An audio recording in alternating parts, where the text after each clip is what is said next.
I'll play some pentatonic blues over major, which you know is my favorite. Let's see if we can get something cooking there.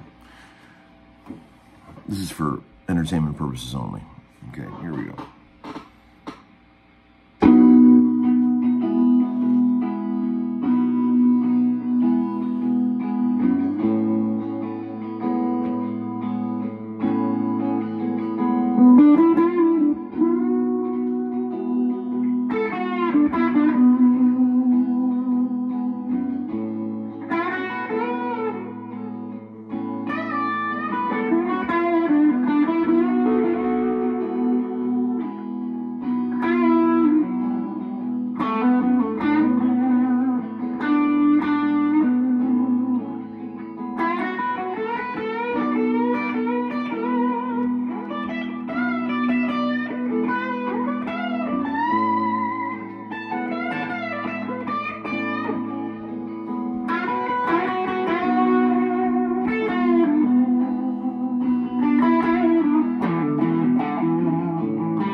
For you, String Locker.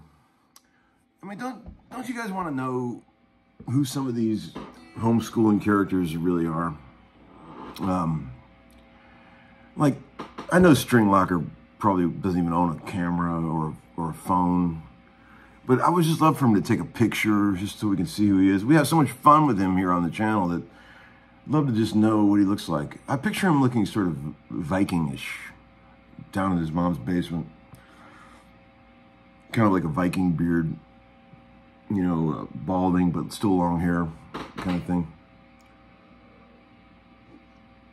Let's talk a little bit about slide today. You know, I've been playing slide for a long time, and I don't fancy myself to be like a slide player per se, but, you know, I get the job done on sessions.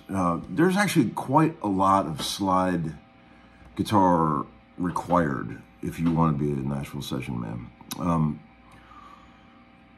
It's more often than you think you have to do stuff like slide. I do a lot of EBO stuff, that kind of thing.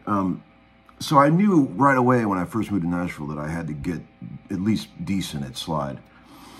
I mean, I told you guys a long time ago that one of the smartest things I ever did was take a lesson from a great slide guy when I first moved here in 1993. An amazing guitar player. Let me turn this fucking... Jesus, God. A guy named Tom Britt, who I've told you guys about.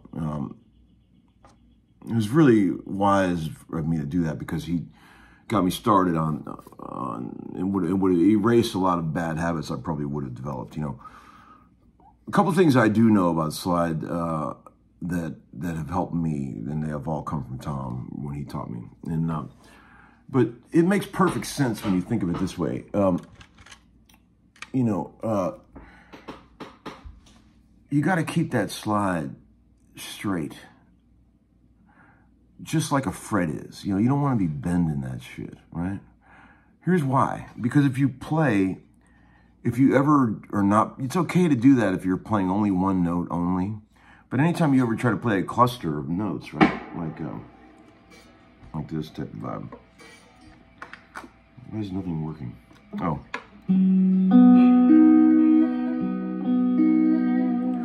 Or if you bend that slide, either way, it's never in tune, right? So I've made sure, like, when I play slide, even if I'm playing only one note, that slide is dead straight with the frets, never bending it, right? And it really helps. I mean, you go to do something like,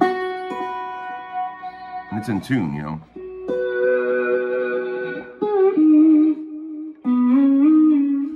The whole debate about what finger to put it on, you know, I see a lot of great slide players with this finger or that finger. I don't know if it matters much. I guess it's whatever you get used to, you know. I have, you know, I wouldn't, this feels very foreign to me to do this. I don't think I could ever do that. But I do like, you know, Tom showed me a lot of that behind the slide part.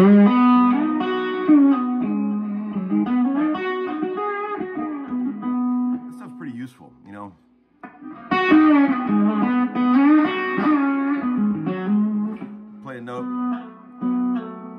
behind the slide.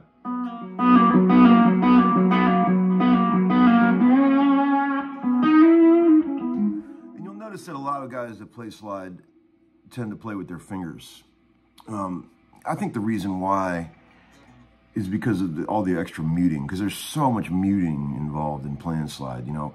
That's really the name of the game. It's like there's so many notes that you don't want ringing out when you're playing slide that with a pick in your hands, it's brutal to try to get all the muting that you need, because you really don't have much left-hand muting when you're playing slide. You know, there's the whole damping behind the slide thing that people talk about. You know, I don't really tend to do that much. I actually really like the overtones that happen when you. But look what is happening. As I'm only playing that one note, I've got my thumb literally resting on those bass strings, muting everything. If I didn't have that mute happening there, here's what it would sound like. You got to have those mutes going, and you end up with this really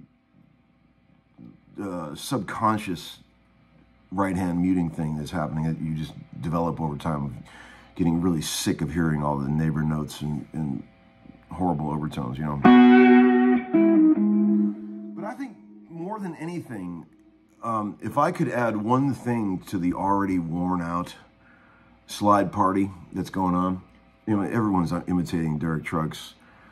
There's all kind of great slide players now that all want to be Derek Trucks. I saw a guy, I can't remember his name, really amazing slide player recently that somebody sent me, and I was just like, wow, that's incredible. I liked it the first time when it was Derek Trucks.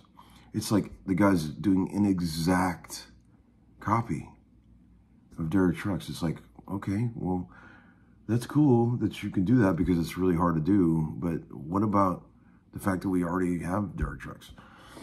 It's strange. I just don't know why anybody would want to imitate something so closely. I don't understand that. All anybody will ever think when they hear that guy play is that, wow, that sounds like Derek Trucks. So why would you want that? I don't know. But anyway, let's just point the good things out. It is very hard to play that accurately, and Derek Trucks is a master. But one of the things that I think is, I've tried to add, even though I don't consider myself to be a great slide player by any means, I do add one thing to the party, which is like, I have always practiced a lot of, I've always known that when you're holding the slide, I've talked about this in previous episodes, don't let the slide cripple you from playing anything else. Like I used to practice for hours and hours, having the slide on my finger, but not using it at all. Like, you know, playing everything.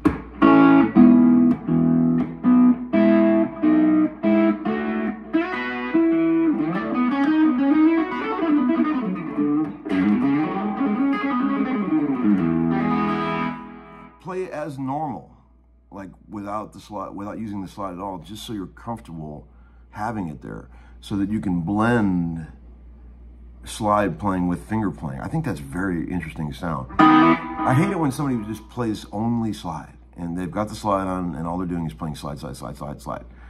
I like to have the mix of fingers and slide, you know, very creep it in there, make it morph from the slide to the fingers like seamlessly.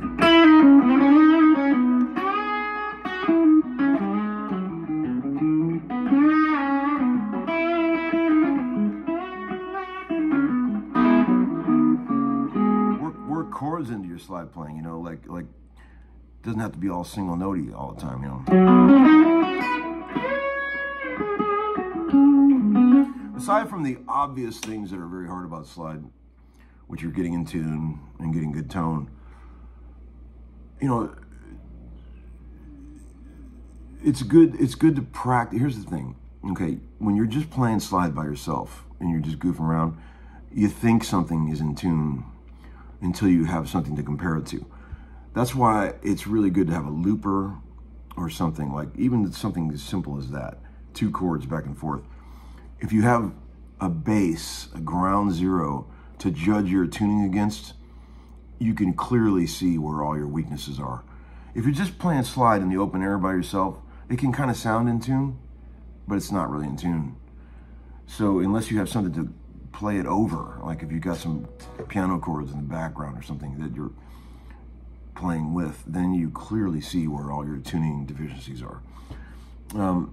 So that's always good. I guess what I'm saying is don't practice slide just by itself.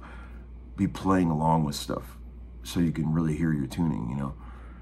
Boy, because you can hear it in a second, you know, and so can everyone else when it's not in tune.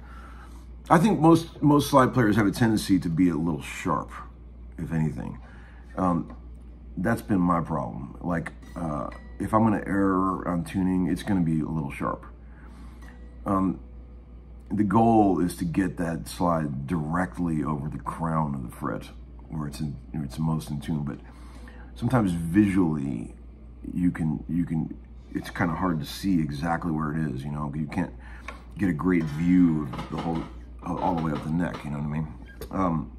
But I can't imagine being good enough at slide where you could play it without looking.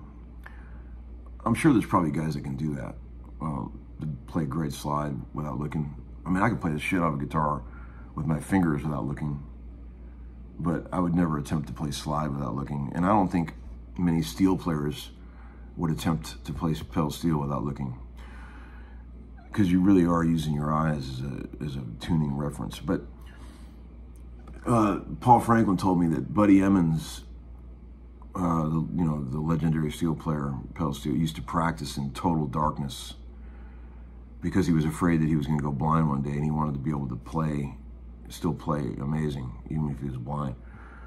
That would probably be a cool thing to practice if you wanted to be a great slide player. But you'd have to play the same guitar always. If you switched the guitar for 2 seconds, it would completely fuck you up. So if you had one guitar that you played only, and you could sit in a room of total darkness and probably master playing slide without your eyes, that would be pretty amazing.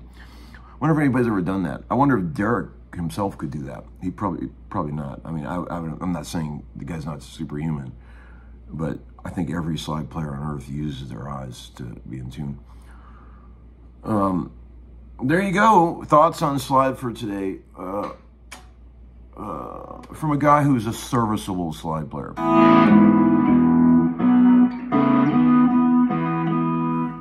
All right, friends, have a great day. See you later.